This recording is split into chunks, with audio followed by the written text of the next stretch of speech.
welcome to my channel. Apakah kalian tidak kaget melihat setupku baru lagi, berubah lagi? Aku meminta maaf dulu kenapa setup aku terus-terusan berubah sepanjang tahun ini, karena kebetulan aku udah pindah 3 kali tahun ini. Tapi so far aku paling suka sama setup yang sekarang, karena kebetulan aku juga baru beli lampu baru, jadi lighting setupku baru. Semoga kalian suka juga, tapi pastinya nanti bakal aku improve lagi, mungkin supaya jadi lebih rata dan sebagainya gitu. But today's video is chatty get ready with me. Jadi kebetulan kalau kalian yang belum tahu, aku bakal sedikit kasih live update. Sekarang tuh aku udah kuliah lagi. Aku tuh sekarang anak fashion design, yes. Aku agak pindah jurusan, agak pindah haluan. Dan sebelumnya di Instagram, aku tuh sempat buka question box buat kalian yang pengen tanya pertanyaan seputar fashion school. Jadi hari ini aku bakal dandan sekaligus jawabin beberapa pertanyaan dari kalian di Instagram. So if you wanna know how to get this look, keep on watching. Oke, so sebelum dandan aku bakal pakai bandoku dulu. Itu bando yang kayak gini lucu, tapi agak harus ditata supaya merata gitu rufflesnya. Sambil aku mau pilih satu pertanyaan pertama, ini dari fashion box aku. Pertanyaannya agak lengkap ya menurut aku. Ini pertimbangan milih sekolah fashion dan berapa estimasi biaya yang disiapin. Kalau budgetnya limited, kursus jahit bisa jadi alternatif nggak? Bedanya sekolah fashion dan kursus jahit tuh apa? Aku mau sambil ngerjain complexion aku, jadi ini sebenarnya lebih ke daily makeup aku sekarang sih. Aku tuh udah hampir nggak pernah kayaknya kalau pakai foundation untuk daily. Kadang aku pakai cushion, but these days aku cuma pakai concealer aja. Buat concealer aku pakai dari Guel. Ini udah buluk banget, maaf banget karena ini sering banget aku bawa kemana-mana masuk dalam tas aku. But I love this so much. Ini tuh bener-bener finishnya kayak kulit, tapi coveragenya masih ada dan masih lumayan awet. Karena biasa concealer yang finishnya terlalu kayak kulit itu nggak terlalu awet. Oke, sambil jawab. Jadi pertimbangan aku buat milih sekolah fashion sebenarnya kemarin bisa dibilang lumayan banyak, tapi pilihannya nggak banyak karena sebenarnya nggak terlalu banyak kuliah atau sekolah fashion di Jakarta. Buat milih-milihnya kemarin tuh aku pasti ke setiap sekolahnya, terus aku mungkin kayak free trial atau tanya yang banyak gitu loh tentang gimana sistem belajarnya mereka, materinya, terus nanti ada option apa aja, apakah dapat gelar, sertifikat only dan sebagainya. And of course nanya biaya juga karena sekolah fashion tuh mahal banget. Jujur menurut aku mahal banget sekolah fashion. Jadi tetap harus disesuaikan sama budget kamu juga. Nah kalau ditanya tadi kayak kalau terlalu mahal gitu, gimana? Apakah kursus bisa jadi alternatif? Of course kursus bisa banget jadi alternatif. Tapi karena menurut aku kalau kalian udah pilihnya kuliah fashion atau kursus itu memang agak beda goalsnya. Biarpun dua-duanya kesannya sama menjahit gitu ya. Tapi kalau kalian pilihnya yang kuliah atau sekolah itu kan bukan sekedar belajar jahit aja, tapi kalian tuh belajar juga kayak dari segi fabric, textile, terus lebih ke teori juga, belajar gambar, belajar desainnya, bener-bener lengkap banget, komprehensif banget. Jadi ada teori, ada prakteknya juga. Sedangkan kalau kursus jahit mungkin memang lebih dari segi praktikalnya aja gitu. Jadi tergantung goals kamu tuh arahnya mau kemana. Next aku mau pakai blushnya MOP. Ini aku suka banget, ini tuh yang versi creamnya, shades nomor 03. Aku suka karena dia pigmentasinya menurut aku bagus, formulanya aku suka, tapi memang lumayan thick. Jadi kalau apply ini, aku sama nggak terlalu suka pakai brush atau pakai tools. Aku lebih suka pakai jari karena again dia agak thick. Jadi kalau di apply-nya pakai jari, ini tuh baru lebih meleleh, jadi lebih gampang gitu loh untuk di blendnya. Ini aku ambil dikit aja, terus aku dot-dotin ke pipi. Ini shades-nya cakep banget. Kalau kulit kalian tuh lebih ke medium tan, itu kayak natural gitu, lebih ke peachy. Pigmentasinya tuh ada tapi nggak yang langsung lebay gitu loh. Jadi kayak pas aja, nggak yang terlalu tipis, nggak yang terlalu tebal juga. Kalau sense fashionnya kurang masih bisa nggak kak? I think maksudnya masih bisa masuk kuliah fashion atau enggak kali ya? Aku mau ngeset complexionnya. Ini mau pakai bedak terbarunya Lux Prime, si PWC-nya yang Silk Glow finish gitu. Ini tuh aku punya 2 shades, ada yang custard sama yang honeycomb. Honeycomb tuh lebih ke skin tone aku. Si custard ini buat set under eyes aku. Of course kalau kamu ngerasa sense of fashion kamu masih kurang, pasti tetap bisa lah. Namanya kan kita sekolah buat dilatih justru kan sense of fashionnya. Jadi emang supaya lebih ngerti, lebih dapat feelsnya juga. Next aku mau pakai bronzer sama blush. Nah buat bronzernya aku mau pakai dari BLP. Ini yang shadesnya coconut. Aku suka banget, ini depan kedua aku. Nah buat blushnya aku pengen ini jadi lebih tebal lagi, lebih opaque. Aku mau pakai dari MOP juga. Ini yang versi powdernya. Ini tuh shades 03 ya. Sambil mau jawab pertanyaan selanjutnya, tapi for konteks aku perlu masih tahu kalian dulu. Jadi sebelum aku masuk sekolah fashion, sebenarnya aku udah sempet kuliah sebelumnya. Jadi aku udah S1 akuntansi gitu. Nah pertanyaannya adalah alasan tertarik fashion school yang sebelumnya kuliah akuntansi tuh kenapa? Why? Kakak S1-nya akuntansi bukan sih? Terus S2-nya fashion kah? Yes, aku S1-nya akuntansi, alhamdulillah sudah lulus. Lalu apakah S2-nya fashion? No, ini tuh aku kuliah ngulang, jadi aku balik lagi, tapi aku nggak ngambil yang sampai gelar sarjana. Ini aku cuma diploma aja. Nah kalau ditanya kenapa, jadi sebenarnya aku tuh sekolah fashion karena ini sebenarnya cita-cita aku. Ini tuh yang aku mau dari kecil. Sebenarnya aku tuh pengennya memang belajar fashion dari kecil. Cuma as we all know, sekolah fashion tuh kan nggak murah ya. Dan dulu tuh aku belum ada modalnya, belum ada dananya. And I was good with numbers. That's why waktu itu akhirnya aku masuk kuliahnya accounting, karena aku pikir kayak accounting ini lebih gampang juga buat aku kerja. Lalu sambil aku kuliah accounting kan aku juga sambil nge-vlog bikin konten makeup ini, dan ternyata alhamdulillah sampai sekarang masih jalan. Setelah aku udah lulus ternyata aku masih kerjanya tuh di seputaran hal-hal beauty atau kreatif ini aja. Dan ternyata alhamdulillah keluarga aku juga ada yang mau bantu buat aku kuliah fashion. So aku kayak mungkin ini kesempatannya dikasih gitu sekarang. So yeah, I guess it's never too late to learn or study something new atau ngejar cita-cita. That's why aku baru belajar fashion lagi sekarang. Tapi sebenarnya ini impian aku dari kecil gitu. Kalian harus lihat warna blushnya, ini cakep banget. Ini BTW lumayan pigmented, jadi ngambilnya hati-hati. Ini tuh warnanya merah slightly coklat gitu. Aku kayaknya belum nemu deh brand lokal lain yang ada warna blushnya kayak gini. Oh my god, cakep banget, sumpah. Apakah sulit untuk newbie kadip? Jawabannya tricky sih. Oke, aku mau sambil bikin alis. Ini pertama aku mau pakai pensil alis dulu. Itu something browish. Oke, jujur jawabannya kalau dari aku pribadi, yes, ini sulit untuk para newbie. Aku pribadi memang sebelumnya nggak punya sama sekali pengalaman untuk menjahit, dan itu tuh aku emang kayak ketetaran gitu lah, kayak panik gelagapan, kayak hahaha ini apa, dikarenakan jadi materinya tuh banyak banget ya. Pas baru masuk aja tuh langsung udah disuruh ABCD gitu, dan saking materinya banyak, waktunya jadinya mepet. Dosennya atau pengajarnya tuh kayak nggak bisa untuk terus-terusan ngulang demi ngajarin kalian sampai ngerti. Jadi kalian diharapkan sekali diajarin udah langsung ngerti gitu loh. Sebenarnya aku kurang nyaman karena jadinya kayak nggak semua orang kan langsung dijelasin sekali ngerti gitu ya, kayak perlu berapa kali. Jadi sebenarnya disaranin banget sebelum kalian masuk kuliah fashion itu tuh untuk kursus dulu, untuk kelas dulu supaya kalian punya basicnya. Jadi nanti pas masuk tuh nggak gelagapan, karena ternyata ada beberapa juga yang pas masuk tuh udah kursus duluan, jadi mereka lebih enak, lebih lancar gitu loh kuliahnya. Sedangkan untuk para newbie yang nggak punya experience sama sekali, itu tuh banyak banget yang menyerah gitu loh, kayak mungkin baru 1 semester, kurang dari 1 semester, atau baru beberapa semester tuh akhirnya mundur karena ngerasa nggak bisa, nggak kuat dari segi I don't know, mungkin energi dan mental juga.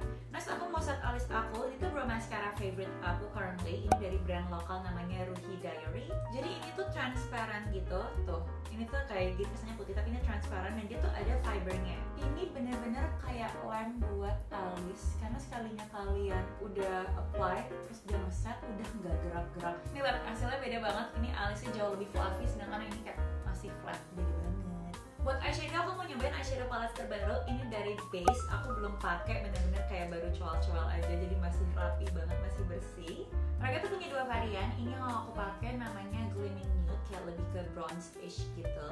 Pertanyaannya ada 2, mau aku jadiin 1 aja. Kak, pakai mesin jahit apa? Dan mesin obras tuh perlu gak sih? Operasin mesin jahit susah gak sih, Dip? Aku mau nyoba konjelimet sendiri ya. Ini sebenarnya agak lebih teknikal pertanyaannya, jadi mungkin kalau kalian nggak punya basic menjahit agak bingung gitu ya mendengar pertanyaannya. Kalau ditanya operasi mesin jahit susah apa enggak, menurut aku sebenarnya kalau udah biasa enggak, itu bakal jalan dengan sendirinya aja. Of course di awal pastinya perlu adjustment gitu ya, masih ngerasa kayak ini apa sih kok pasang benangnya susah gitu loh, kayak banyak banget urutannya lah, teknikalnya tuh banyak banget sebenarnya dalam pakai mesin jahit.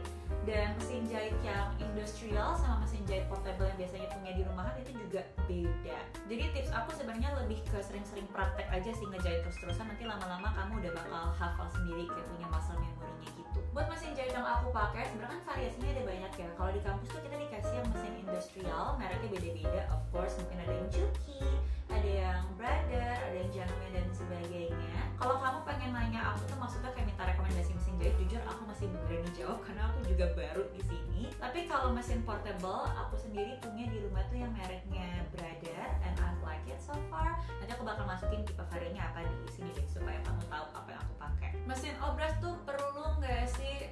Unfortunately yes, kamu perlu. biarpun jadinya kamu harus punya 2 mesin, sebenarnya untuk cara ngeobras tuh kamu bisa aja ada trik-triknya gitu ya, nggak mesti kayak beneran dari jahit tepinya, nggak mesti digunting. Kamu pakai mesin portable juga ada beberapa triknya, kamu bisa cari di YouTube gitu tutorialnya. Tapi buat aku pribadi, aku lebih suka kalau memang pakai mesin obras terpisah karena hasilnya jadi lebih bagus, lebih rapi juga. But again, namanya kita kan budgetnya limited, apalagi kalau baru newbie gitu ya, nggak mau spend uang langsung banyak beli ini itu, sebenarnya nggak apa-apa, nggak usah pakai mesin obras dulu. Aku mau coba pakai shimmer yang di tengah ini kayaknya cakep gitu. Sebenarnya biasanya lebih ke coklat, tapi glitternya tuh iridescent gitu loh. Aku mau apply, my god, cantik banget. Aku tuh paling nggak suka ya biasanya pakai shimmer yang warnanya tuh coklat, karena jadinya kayak dia sparkling gitu, cuma warnanya kan gelap, kayak apa sih, kayak mati gitu loh. Aku kurang suka aja pokoknya kalau pakai shimmer yang bronzy gitu. Cuma ini karena glitternya tuh iridescent, jadi kayak tetap cerah gitu loh. Aku mau bikin kayak sedikit wing gitu pakai warna eyeshadow yang paling gelapnya.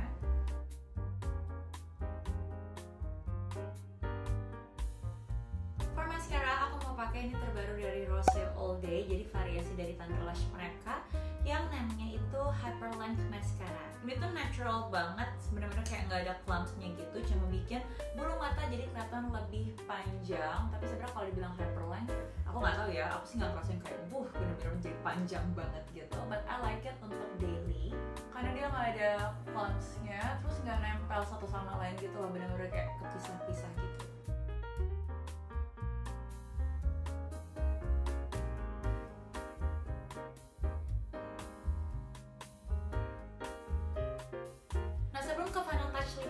Kebetulan kan hari ini aku lagi bawel, aku pengen share ke kalian parfum yang lagi aku suka pakai untuk daily. Ini dari of course brand lokal. Aku punya 3 varian di sini.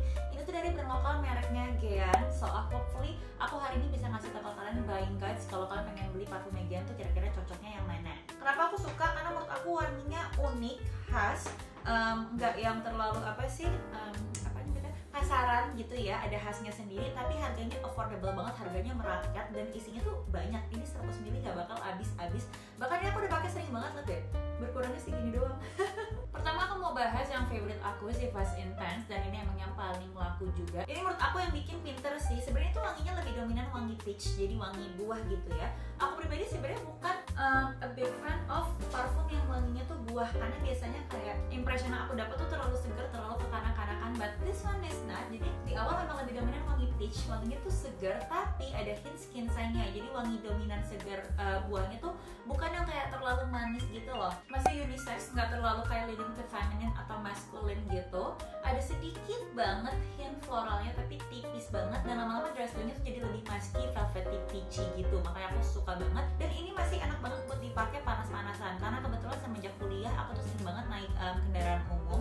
Jadi di Jakarta yang panas ini cuacanya, aku harus pinter-pinter pilih parfum, dan ini masih oke, nggak bikin kayak lebih giung gitu, karena memang dia nggak manis sama sekali, lebih ke fresh tapi subtle aja and a bit musky. Plus buat parfum yang harganya menurut aku affordable, itu masih awet sumpah, even di cuaca panas-panasan itu masih up to 5 hours nempel di baju aku. Next we have my second favorite, ini namanya Sarah Lavender. Mungkin dari namanya kan udah bisa tebak, ini lebih ke floral gitu. Dari 3 yang aku punya, ini satu-satunya bener-bener wangi feminine. Dominannya lebih ke rose, powdery, vanilla-ish. Ini ibaratnya tuh kayak wangi, kalian tau gak sih bedak yang ada hint wangi mawarnya gitu, tapi versi elevatednya, versi yang lebih mahal, lebih fancy, lebih enak lagi untuk dicium. It's very smooth dan ada sedikit banget hint vanilla manisnya, enak banget, beneran mendeskripsikan cewek yang feminin, halus, yang hidupnya tuh kayaknya adem ayem gitu. Ini enak banget dipakai di ruangan ber-AC, jadi ini bisa banget jadi option parfum buat teman-teman yang ngantor. Very smooth, nggak yang terlalu kekanak-kanakan, nggak terlalu dewasa juga. It's just like the right amount of powdery, smooth, kayak vanilla, and juga rose. Enak banget. Terakhir kita ke my least favorite, ini namanya Orangey. Dari namanya mungkin kan udah bisa ketebak, ini wanginya lebih ke citrus. Sebenarnya kenapa ini my least favorite? Bukan karena gak enak, ini enak, tapi bukan selera aku aja, karena emang aku tuh nggak terlalu suka sama wangi-wangi yang lebih ke citrusy gitu. Ini juga unisex, wanginya very light, very bright. Hint citrusnya paling dominan of course di awal, tapi ini benar-benar ringan banget, kayak ibaratnya kalian minum apa ya, teh yang ada citrusnya gitu lah, mungkin ada percampuran buah-buahannya, yes kayak gitu. Jadi bukan yang terlalu kayak buah-buahan again, kayak bukan wangi parfum anak-anak atau remaja buah-buahan, no, ini pastinya lebih mature. Di notesnya selain jeruk dia juga ada passion fruit, bergamot, peony, sama musk. Jadi lama-lama ini wanginya akan lebih tone down, jadi lebih musky gitu, lebih relaxing. Ini bener-bener mengingatkan aku wanginya kalau kalian lagi liburan ke tempat tropical gitu, kayak pantai or an island, karena kayak lagi ngebayangin minum minuman yang ada hint buah-buahannya. Dan ini juga wangi buahnya nggak bikin enak, jadi masih oke dipakai di cuaca panas-panasan. Overall aku suka karena menurut aku wanginya unik, nggak pasaran, tapi harganya masih ramah di kantong. Kalian wajib punya at least satu di dalam tas kalian. Oke, kita menuju ke pertanyaan terakhir. Ini yang lainnya, apa impian jangka panjang Divya setelah lulus fashion school? Apa nanti akan jadi jobs atau hobi buat diri sendiri aja? But sebelum aku jawab, aku mau apply lip pen dulu. Aku lagi suka banget sama si Rollover Reaction. Ini tuh namanya yang Velvet Drop. Ini yang shadesnya Belladonna karena cakep banget menurut aku. Ini like the perfect nude for me. Kayaknya aku sering banget bilang the perfect nude for me. Tapi emang brand lokal kayaknya belum ada yang punya lip pen warnanya tuh kayak gini. Ini warnanya tuh lebih ke pink brownish gitu. Dan ini tuh lumayan awet, ada tintnya sedikit gitu. Oke, kalau ditanya apakah impiannya, apakah ini semua sekedar buat hobi? No, aku sih sebenarnya berharap ini bisa jadi karir aku untuk jangka panjang di dunia fashion, karena kebetulan ini cita-cita aku waktu kecil, jadi semoga bisa kesampaian. Tapi kalau ditanya precisely apa, ya aku belum tahu juga, aku nggak berani juga untuk ngomong sekarang. Tapi doain aja, semoga nanti jadi. Pokoknya stay tune aja, lihat nanti arahnya kemana gitu. Alright, so I hope you guys like the video. Kalau kalian pengen aku bikin charity get ready with me lagi, boleh banget share komen di bawah, dan jangan lupa buat follow Instagram aku juga. Thank you guys for watching, and I'll see you guys in the next video. Bye bye.